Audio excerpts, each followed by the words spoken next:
第1178章重头戏。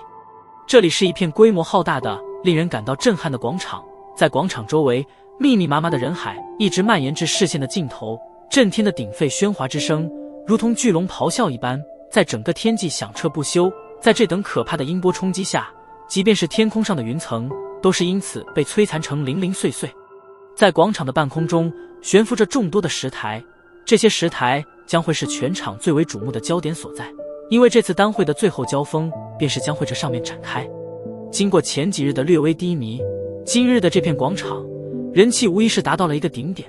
因为今天便是那丹界开启之时，只有顺利从丹界出来的炼药师方才具备着继续参加单会的资格。全场的气氛极度的火爆，无数道目光皆是望着广场中央处。